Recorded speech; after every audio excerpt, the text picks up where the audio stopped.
Je suis à votre disposition pour les questions. Oui. Pour revenir au début de la conférence, au vu du contrôle total des médias de masse par nos édiles, comment peut-on expliquer la sortie de cet article précédent d'un jour les attentats du 11 septembre qui disait donc que le Mossad pouvait créer des attentats se trouver. Ouais. Effectivement. Mais alors là, une chose que l'on perçoit en France, c'est que, contrairement à ce qu'on pourrait croire, les États-Unis sont beaucoup plus libres que nous. C'est la seule explication possible, et ça j'en ai des échos par des contacts que j'ai aux États-Unis. Il y a une liberté d'expression aux États-Unis, malgré la mainmise du lobby judéo-américain, qui est, c'est curieux, c'est comme, prenez l'histoire du port d'armes aux États-Unis. C'est très curieux, c'est un pays vraiment très contradictoire. Autre question? Madame? En fait, merci pour votre intervention. C'est vrai que tous les faits que vous avez cités sont vérifiables. Dans le sens, il suffit d'y voir clair et d'entendre, et c'est juste une évidence.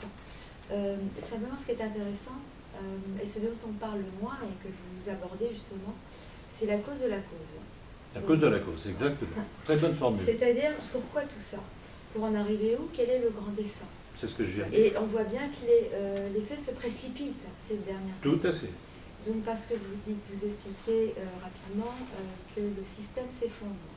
Alors quels sont les signes annonciateurs de ce... Quels sont les signes annonciateurs de l'effondrement de ce système? La panique. Voilà. Et ensuite, la panique de nos dirigeants. Oui. Et à quel niveau? Parce qu'à quel niveau, nous, on pourrait leur créer du temps, puisqu'a priori, ce serait plutôt eux, actuellement, qui nous pressurisent. Et secondo, moi, je voudrais revenir principalement sur cet état hébreu, puisque, en fait, on a quand même plus de 2000 ans d'histoire, vous êtes bien d'accord? Il semblerait que tout a commencé il y a 2000 ans, alors que c'est loin d'être le début de l'humanité. C'est très curieux. Est-ce que tout ça... Est-ce que c'est que tout... Il y avait plusieurs dieux, d'abord, avant, il n'y en avait pas qu'un seul, etc. Et pourquoi ce peuple aurait été élu? Par qui? Est-ce qu'il s'est élu tout seul? Non, mais en fait, c'est là le problème. Pourquoi est-ce qu'un État comme Israël, qui représente aujourd'hui, qui n'est pas plus grand que le Languedoc-Roussillon, où il n'y a pas beaucoup d'habitants, et on parle de Juifs dans le monde entier, quand j'avais mis les pieds en Israël, qui ne sont même pas israéliens. Donc on a du mal à comprendre quel est ce peuple israélien. C'est un phénomène très curieux. C'est un phénomène très curieux qui est unique. Pourquoi est-il élu? Pourquoi faire? Et forcément, ça doit remonter à bien avant 2000 ans. Et qu'est-ce que Jésus a à faire là-dessus? Puisque Jésus a toujours dit ne faites pas de mention de son enseignement. En quoi a-t-il vraiment entravé? Si c'est lui ou la manipulation qu'on a pu faire de cette religion par la suite, le grand dessein des Juifs, voilà, c'est un peu confus. Mais si je dis, je peux l'expliquer que par cette paranoïa qui s'est installée dans les élites juives, constatant qu'ils ne pourraient pas avoir un Messie selon leurs vœux, de s'instituer eux-mêmes comme leur propre Messie. Bon, j'ai cité le texte de Baruch Lévi à Karl Marx, j'en ai d'autres dans la maçonnerie, je les ai cités. C'est vraiment leur obsession. Pardonnez-moi. Oui. C'est très simple. Il n'est pas élu depuis 2000 ans, il a toujours été élu, le peuple juif. Bien sûr. Le peuple juif est élu par Dieu pour donner le Messie au monde.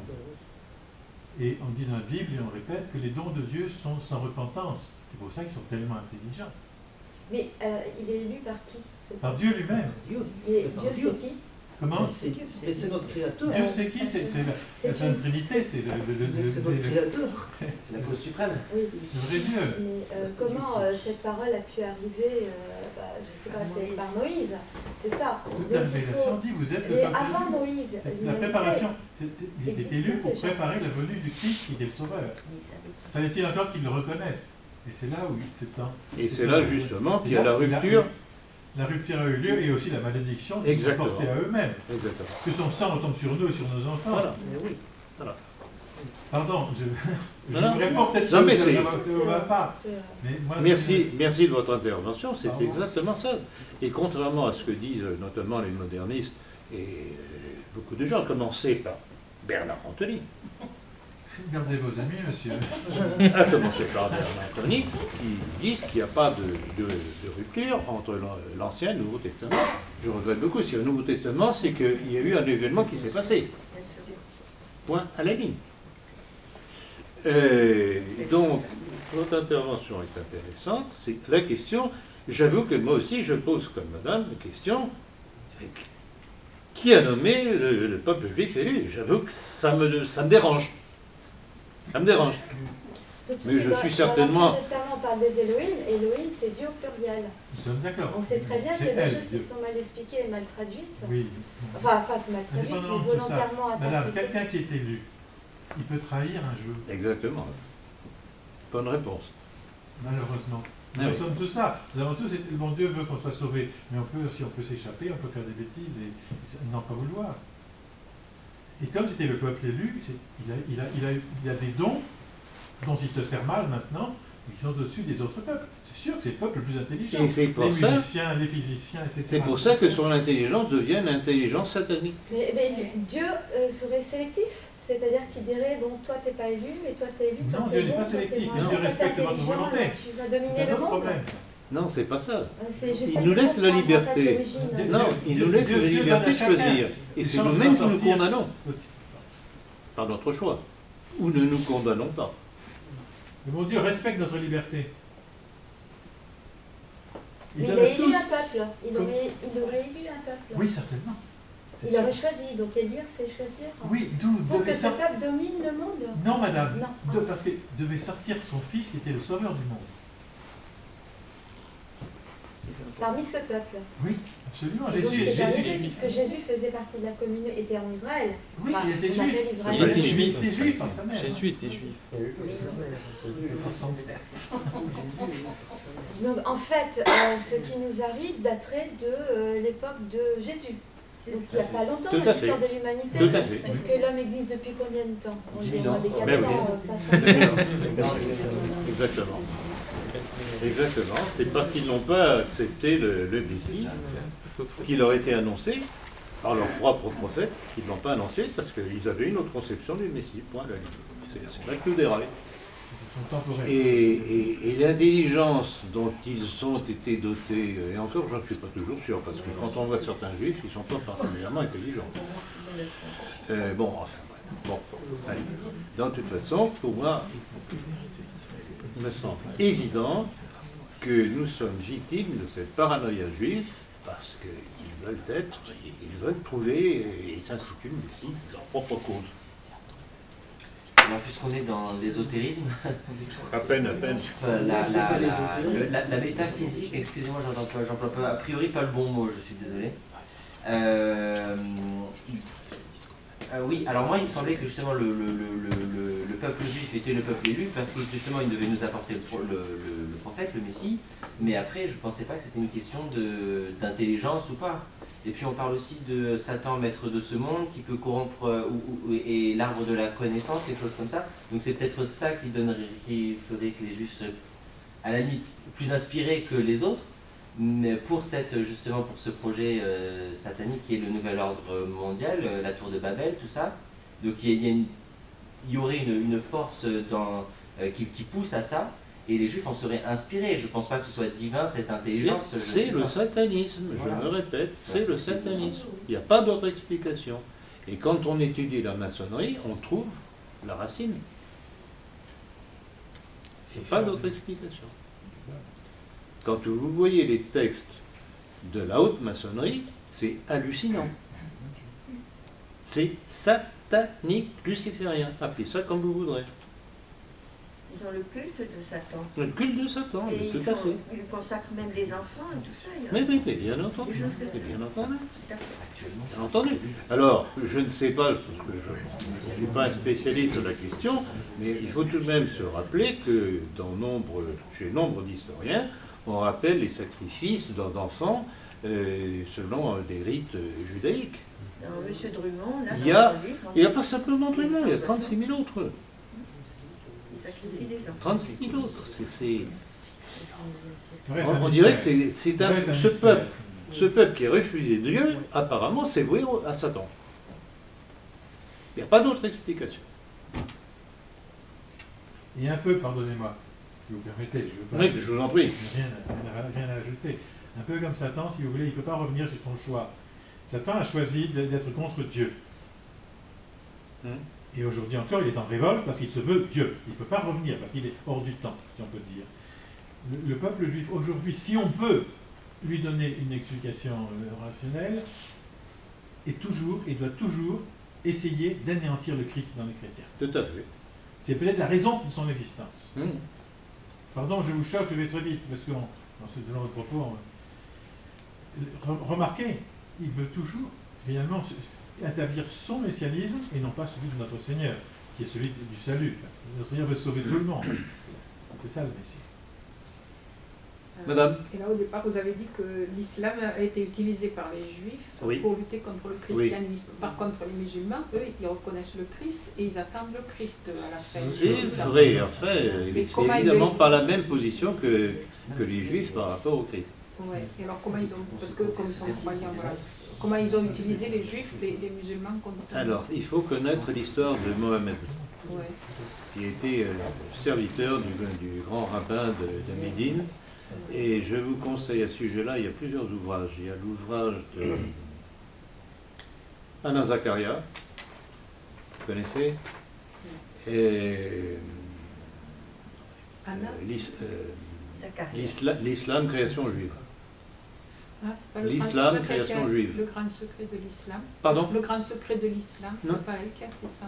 Non, J'ai vu je sur pense pas, non, je Internet, pense pas que ce soit quelque lui. chose. Et puis il y a un prêtre aussi qui a écrit, le père, je ne me rappelle plus son nom.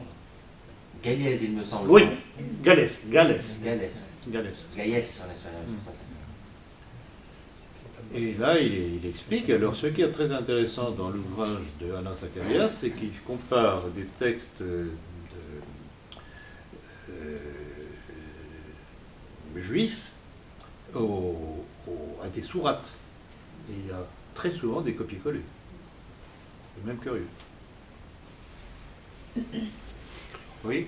Je me pose une question et on me la pose aussi. On nous dit dans la Bible, dans le Nouveau Testament, à la fin des temps. À la fin des temps. Et des gens disent, oui, mais s'il y a Dieu, pourquoi est-ce qu'il n'intervient pas? Alors donc, moi, je pense qu'il va intervenir à la fin des temps. Mais c'est convenu avec qui? Avec le diable. À la fin des temps, on va se retrouver, et puis c'est à ce moment-là qu'on va régler le problème. Écoutez, Comment madame, est-ce qu'on peut interpréter Madame. l'histoire à la fin des temps? il faut qu'on ait tout de même une grande modestie. Il y a Une des grande- choses que l'on... Une grande modestie. Oui, Il y a des choses que l'on ne peut pas comprendre, d'accord. mais l'intelligence humaine, à un moment donné, arrive à un... Je peux pas comprendre. Alors, deux choses l'une, ou bien fait le rejet, ou bien on se dit modestement, bah, je crois, point à la ligne, et puis on verra. Je voulais dire qu'on pouvait, une manière d'essayer de faire quelque chose contre tous ces nos dirigeants qui nous amènent à leur chaos, enfin dans le but de ce qu'ils veulent, de leurs intentions, c'est le vote. Parce que c'est important le vote. Alors le vote, J'en ai parlé hier, mais moi je ne l'avais pas été. Il vaut mieux commencer par prier, je crois. Après, j'ai pensé gauche parce que j'ai dans une famille de gauche. Après, je me suis dit, il y a un truc qui ne va pas, j'ai fait droite. Après, je me suis dit, pour le moins pire ou plus pire, n'importe quoi. Et ensuite, j'ai arrêté de voter depuis quelques années. J'ai trouvé que c'était la meilleure solution, puisqu'il faudrait refaire la Constitution pour réviser le système des pouvoirs pour bien faire, les personnes n'en parlent. Donc tant qu'il n'y a pas quelqu'un qui présente un projet démocratique de modifier d'abord à la base la Constitution, et je ne vois pas comment, pour moi, tous les gens qui se présentent, c'est des gens qui sont habilités à se présenter, tellement peu de différence que... On a une proposition à vous faire, si vous voulez. On a prévu ça, c'est dans un programme de parti que vous connaissez sûrement pas. La première chose, c'est on change la Constitution, justement. Oui, j'en ai entendu parler chez Étienne Chouard, mais pas, Non, voilà, beaucoup de pas lui. personnages. C'est vrai, nous c'est marqué. Le problème, c'est qu'il faut aller encore beaucoup plus loin que le changement de Constitution. C'est ce que j'ai rappelé hier dans ma conférence. Le grand tournant de la grande tromperie universelle a été prise en 1789. Tant que l'on ne reviendra pas sur les sophismes de 1789, on fera fausse route. C'est pour ça que tous ceux qui se revendiquent des idées de la Révolution me semblent a priori suspects. Il faut que l'on revienne à la consultation du citoyen sur les sujets qu'il connaît directement par ses activités professionnelles, sociales, régionales, là où il habite. Alors qu'aujourd'hui, il ne peut faire ses choix qu'en fonction de ce que lui dit la presse. Qui tient la presse? Besoin d'un dessin? Donc il faut revenir aux principes qui sont la cause des maux d'aujourd'hui, pour les détruire. Changer la Constitution, si on ne touche pas aux principes fondateurs de la politique actuelle, ça ne servira à rien. Le souci qu'on a, c'est qu'on ne peut même pas faire valoir notre... les votes blancs ne sont pas considérés. Bien entendu, donc, bah, évidemment, bien sûr. Réellement que 10% de la population qui vote, vous avez raison. dans les 10%, le président a plus de 50%, c'est-à-dire qu'il n'aurait que 5%, ou voire même 4% des voix, il serait élu. Tout à fait. C'est pour ça que la C'est solution ce qu'on appelle la volonté populaire. Et c'est ce qu'on appelle la volonté populaire. Il y a quelque chose qui ne va pas du tout. Et on n'a plus aucun moyen. On n'a plus aucun levier. Mais bien, aujourd'hui. c'est dommage, vous n'ayez pas été là, parce que justement, c'est ce que je voulais démontrer. Il y a deux solutions. Je vais vous refaire une conférence privée. À mon tour, je vais vous poser une question. Je vais vous poser une question. Quel a été votre parcours politique? Alors, je n'ai pas de parcours politique, je suis une simple... Vous dites idéologique si vous voulez. Oh ben j'ai été sous l'influence de la socialiste, puisque je suis née dans une famille socialiste, révolutionnaire, un peu socialiste, maman militante, féministe, etc., enfin de gauche. Et donc j'ai appris dès toute petite qu'il y avait la gauche et la droite, qu'il y avait des gens qui étaient bien et des gens qui n'étaient pas bien. Et puis, le manichéisme. J'ai voté, mon premier vote à 18 ans, c'était au moment où Mitterrand est arrivé, donc après une période de droite, voilà, donc vous avez voté Mitterrand? Le monde allait changer. Vous avez voté Mitterrand? Ben, je vais vous rassurer, voilà. moi aussi. J'étais choquée parce que je moi aussi, et vous savez pourquoi j'ai voté Mitterrand? Le monde n'avait pas changé. Vous savez pourquoi j'ai voté Mitterrand? Pour faire payer à Giscard d'Estaing la loi sur l'avortement. Donc vous voyez, si on se comprend bien entre nous, on peut faire le chemin ensemble. Et donc après la droite, c'était pas mieux finalement? Mais ce sont les mêmes qui sont derrière. Ce sont les mêmes. La gauche m'a semblé une fausse gauche, enfin je ne voyais pas où était la part sociale, avec toute la guerre notamment. C'est vraiment dommage. Enfin, tous ces faux semblants. Donc j'ai écouté Sarkozy, il m'a semblé très dynamique, très authentique. Il avait, très dynamique, oui, il l'est, oui. Il est un peu boosté. Je n'avais pas pris encore suffisamment à la tête. Et puis je me suis aperçue qu'en fait il y avait eu des bonnes choses et puis après tout un effet de manipulation. Enfin, il suffit d'y voir clair autour de soi, c'est pas la peine d'avoir fait de la politique ou des études pour voir que c'est une continuité, il se passe le relais. Les choses ne vont pas mieux, ça s'empire. Mais c'est évident, mais ce sont les mêmes, sous une étiquette différente. Mais ceux qui sont derrière et qui tirent les ficelles de ces pantins, ceux-là, c'est exactement la même chose. En fait, entre droite et gauche, si on peut parler de droite, droite libérale et gauche, il n'y a pas de différence, sauf une. C'est la méthode pour faire avancer les choses. Avec la droite libérale, ça arrive tout doucement, mine de rien, et avec la gauche, ça va beaucoup plus vite, beaucoup plus brutalement. Et c'est pour ça que, comme je disais tout à l'heure, j'ai voté Mitterrand contre Giscard et que j'ai voté Hollande contre Sarkozy. Parce que je voulais, connaissant très bien les milieux modérés bourgeois, je savais très bien que s'ils n'avaient pas d'électrochoc aux fesses, ils ne bougeraient pas. Et que Sarkozy revenant au pouvoir, il ferait exactement la même politique que les Hollande et Valls d'aujourd'hui, mais à petits pas doucereux. Qui a introduit la théorie du genre? Qui a introduit l'éducation à la compréhension de l'homosexualité dans les écoles? Sinon, Luc Châtel, ministre de Sarkozy. Alors quelle est la différence avec Hollande et Valls? L'un est la continuité de l'autre. En fait, c'est une position révolutionnaire. Il faut que les gens soient choqués pour pouvoir réagir. Tout au moins, on peut espérer qu'ils finiront par réagir. Sinon, je ne sais pas ce qu'il faut faire. Voilà. En tout cas, c'est intéressant, votre cas, si je peux dire, est intéressant, parce qu'il n'est pas le seul. Je le vois très souvent de la part de gens qui prennent contact avec moi, qui me disent « je suis de gauche », mais quand je vois vos entretiens et vos conférences sur Internet, je retrouve ce que je cherche et que je n'ai pas trouvé à gauche. Oui, en fait, on s'aperçoit que c'est une fausse démocratie parce que le jeu de gauche et droite, ou de l'extrême gauche ou de l'extrême droite, nous fait croire qu'on a le choix. En fait, il y a qu'est-ce que j'ai dit hier? Non, mais en fait, c'est décidé à Bruxelles, c'est ça qu'il faut comprendre. C'est eux qui commandent. Oui. Ils ne servent à rien, les députés français. On ne peut pas dépasser 3% de déficit et puis c'est tout. La France, fille aînée de l'Église. Et qui c'est qu'il y a derrière Bruxelles? Le roi, qui est de droit divin et tout ça. Parce que, voilà. Mais si la révolution dite française a éclaté en France, c'est parce que justement elle était considérée comme la fille aînée de l'Église. Et oui. Tout simplement. Non, mais il y a une logique dans tout ça qui est fascinante. Mais tous les pays en sont au même point. Hein. Bien entendu, parce qu'ils sont tous gouvernés par les Portugal, mêmes. La Grèce, l'Allemagne, tout le monde. Ça se décide d'abord à Bruxelles, d'abord à Washington, et avant un petit coup de fil de Jérusalem. Oui. Et puis après, quand on dit Washington, c'est pas le gouvernement américain. Hein. Ça du sud à Jérusalem. Après ça redescend. Bon, autre question?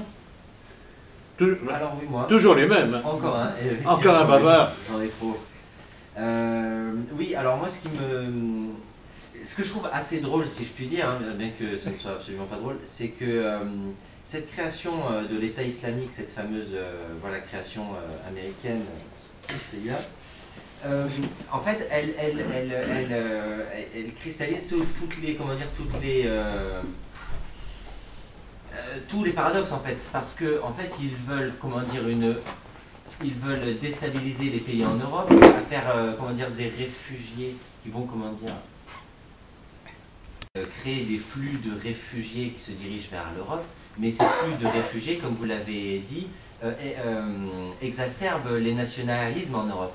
Donc, c'est même pas, on ne peut pas dire nationalisme, ils n'en sont pas à ce stade-là encore, mais provoquent une réaction de défense. De défense d'une culture. C'est le problème du corps étranger qui rentre dans un organisme. Le rejet c'est un problème biologique. Mais donc quand ils assouvissent leur plan au Grand Orient, ils reculent sur leur plan en Europe en fait. C'est ce que. Pas du tout. Oui, alors ils créent le choc effectivement des civilisations qui est complètement artificielle en Europe. Le problème c'est qu'ils ne se rendent pas compte, ou ils n'ont peut-être pas prévu que ça allait provoquer cette réaction qui est en train de se produire. Hein? C'est pour ça que je parlais tout à l'heure que le diable porte pierre. Mais voilà. Et du fait progressiste qui devient un fait réactionnaire. On est en plein dedans. Leur but, c'est l'effondrement. Il fait du mal, mais malgré tout, en faisant du mal, il peut aussi amener des bonnes réactions. Ah, d'accord. On appelle ça aussi des dommages collatéraux. Mais à la fin, ils arrivent à ce qu'ils veulent, c'est-à-dire l'effondrement des États-Unis, de l'Europe, ordos ab chaos. On va reconstruire un nouvel ordre, mais pour ça, il faut provoquer le chaos, le gros chaos. Donc là, on est en train de nous pousser au choc des civilisations, Samuel Huntington, hein, Et puis donc, ça va finir par exploser. Même si des fois il y a des contre-performances, c'est pas grave. À l'arrivée, on va s'effondrer. Et eux, ils vont arriver, ça y est, on est les sauveurs. On est les sauveurs. Ils ne peuvent pas s'autodétruire tant que les Russes et les Chinois sont assez forts pour prendre le dessus après. En ça, fait. c'était justement le grain de sable dont j'ai parlé, avec l'émergence de Poutine. Le grain de sable qui est en train de devenir vraiment un gros caillou et un rocher, parce qu'ils ne s'attendaient pas du tout à ce que Poutine leur dise, bon, maintenant, il suffit de jouer au Moyen-Orient. C'est pour ça que je vous ai attiré l'attention tout à l'heure sur l'étrange concomitance du succès de la contre-offensive russe en Syrie, qui permet à Bachar el-Assad de reconquérir les terrains perdus, et cet attentat qui devient un prétexte pour que l'Occident s'investisse en Syrie, pour bloquer l'action russe. Ça me semble assez clair. Oui, je pensais ça aussi, moi, quand j'ai vu ça. Mais c'est leur projet quand même, mais c'est pas sûr qu'ils y arrivent, heureusement. Oui, voilà. Ah oui, C'est ça. un projet, mais c'est tactique qu'ils arrivent. Vous savez, dans une guerre, dans un combat, quel qu'il soit, si on veut gagner, il faut connaître l'adversaire. C'est ce que je répète d'ailleurs souvent, et notamment au sujet de la maçonnerie, il faut connaître ses buts, ses moyens d'action. À partir du moment où on connaît ses buts et ses moyens d'action, on peut commencer à imaginer comment on peut réagir. Mais si on est nigaud, et c'est le rôle détestable de ceux que je dénonce, ce que j'appelle les compagnons de route, qui nient le moindre complot. Comment voulez-vous qu'un peuple qui ne sait pas qui est l'ennemi et comment cet ennemi agit, peut-il réagir? Et ça, c'est notre rôle à tous, d'expliquer, expliquer, expliquer. Je disais tout à l'heure, expliquer, mais ne croyez pas que vous allez être cru du premier coup. Vous devez répéter, vous devez avoir des documents en main, des citations pour leur dire, voilà, soyez pas des autruches, le bec dans le sable. Voilà ce que ces gens nous annoncent. Pourquoi croyez-vous que j'ai écrit tous ces livres? Et ils ne sont pas tous là en plus de ça. C'est que, sujet par sujet, par sujet, par sujet, j'ai voulu montrer, texte à l'appui de nos ennemis, ce qu'ils entendent faire. Et c'est comme ça que, petit à petit, on peut espérer former des cadres. C'est ce qui a manqué à Vichy, parce que Vichy, en fait, a fonctionné avec quoi? Avec une bonne partie de l'armée, qui était encore pas trop mauvaise à l'époque, et puis quand même avec pas mal de fonctionnaires et responsables de la Troisième République. Et on l'a vu très bien, les résultats, par les atermoiements pour parvenir à l'interdiction de la maçonnerie, ce qui a permis à la maçonnerie de mettre à l'abri nombre de ses archives.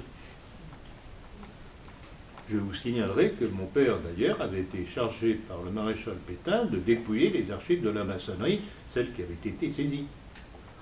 Ce qui lui a valu 3 condamnations à mort par la justice de M. de Gaulle. Que lui est-il arrivé au final? Ça fait partie des lettres de noblesse de la famille. Oui, mais voilà, c'est comme ça que l'histoire s'écrit. Oui. Donc pour parler à ce projet judéo-maçonnique mondial, bien sinistre qui nous est réservé, comment doit-on procéder? Doit-on avancer dans la société en prenant des places couvertes, c'est-à-dire sans se dévoiler, comme l'a fait la franc-maçonnerie, ou doit-on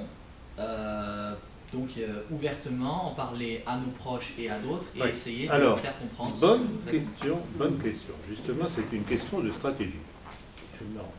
Je dirais qu'il faut les deux.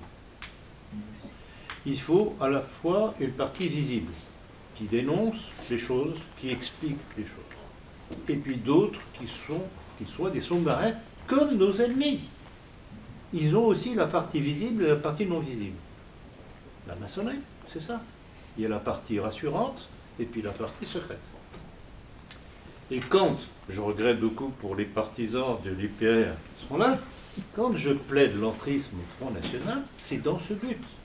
Et quand je dis faire de l'entrisme au Front National, c'est pas pour faire de grandes déclarations nationalistes.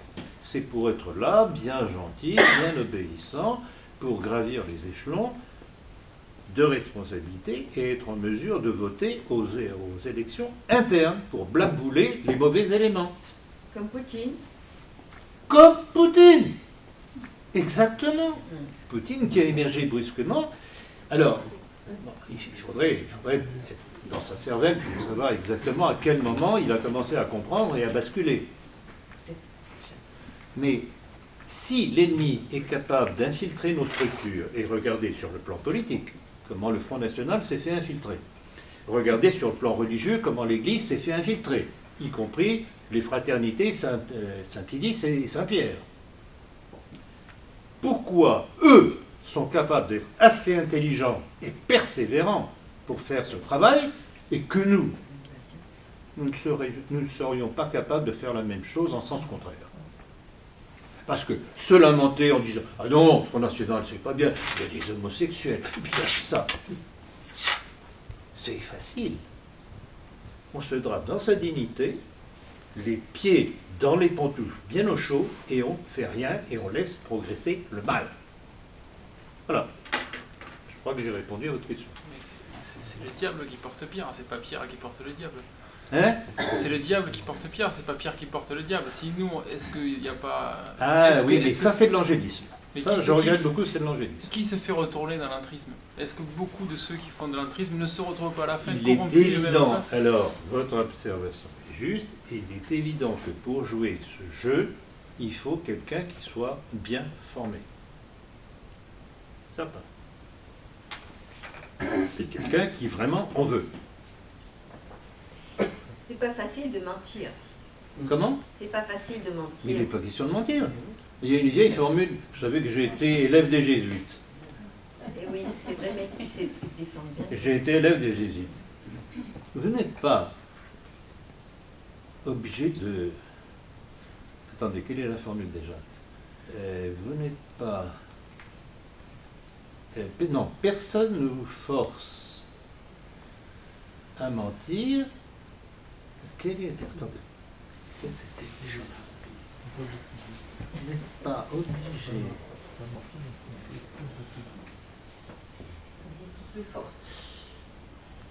Bon, en fait, l'idée, c'est que vous n'êtes pas obligé d'afficher vos idées en mentant, ou de masquer vos idées en mentant. Vous n'êtes pas forcé de... Ça me semble évident. Donc, vous pouvez rester tranquillement, sagement, sans vous parjurer, tout en gardant silencieusement ce que vous pensez. Mensonge par omission, quoi. Exactement. Le mensonge par omission, si vous voulez. Écoutez, on n'est pas des anges quand même. Il faut savoir ce que l'on veut. On a face à nous des éléments absolument, je ne sais pas comment on peut les appeler, démoniaques. Si on est avec notre petit angélisme, mais comment voulez-vous que l'on gagne? Et puisqu'il est prévu la fin des temps, c'est que ça va arriver. Alors ah oui, mais alors ça c'est gentil, c'est aussi une attitude que vous connaissez la vieille formule, et toi et le ciel t'aidera. Non mais ça voudrait dire... Ah, pas toujours dire, il n'y a plus qu'à attendre, de toute façon on nous a annoncé que la fin des temps, tout sera réglé. Et puisqu'on croit au reste de ce qui est mais en marqué dans le Nouveau attendant, Testament, on devrait tout croire, hein. On devrait croire aussi. Si on ne réagit pas, si on laisse agir ces gens contre nous qui pervertissent de génération en génération, nous sommes responsables de toutes les âmes qui se perdent. Une responsabilité.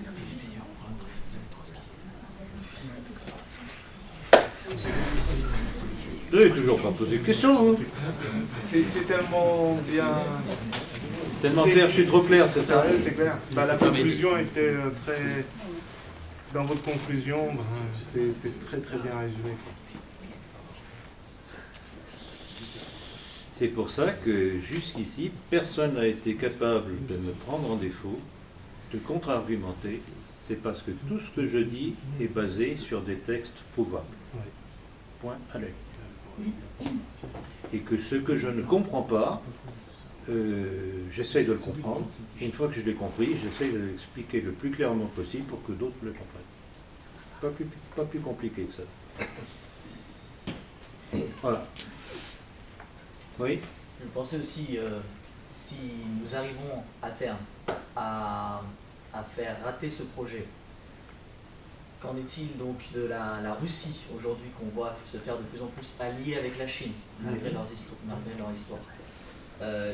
Quel serait selon vous le nouveau modèle, le nouveau système qui émergerait donc de de projet raté. Alors, ce vers quoi on se dirige certainement, c'est à la place du système unipolaire sous la coupe américano-sioniste, un monde multipolaire. Ça, c'est la première chose évidente. Avec évidemment l'entrée en jeu de la Russie, de la Chine, de l'Inde probablement, et tout ça dans le cadre de ce qu'on appelle les BRICS. Donc une espèce d'union curieuse, fondamentalement économique. Parce que entre le Brésil, la Russie, la Chine, l'Afrique du Sud, il y a tout de même un certain nombre de différences curieuses. Mais disons, vous savez, c'est le problème de toutes les alliances qui ont eu lieu dans le monde, de tous les temps. Ce sont des alliances momentanées en fonction d'intérêts momentanés face à des ennemis communs, ou à un ennemi commun. Ça dure ce que dure la situation. Le jour où l'ennemi commun, par exemple, prenons les États-Unis d'Amérique, si la Russie, aidée par la Chine, les pays du BRICS, arrive, et nous, rappelez-vous ce que j'ai rappelé hier, le jeu de Poutine contre le dollar, qui normalement devrait amener à l'effondrement du dollar. Si Poutine y arrive, ça va redistribuer les cartes et les pays comme la Russie, la Chine, etc. vont prendre encore plus d'importance. Mais ce qui est prévisible déjà maintenant, c'est qu'un jour ou l'autre, il y aura un affrontement entre la Russie et la Chine. Et rebelote. Mais c'est ça l'histoire de l'humanité. Il n'y a jamais de tranquillité, de véritable paix. Ce n'est pas de notre monde. Depuis le péché originel, ce n'est plus de notre monde.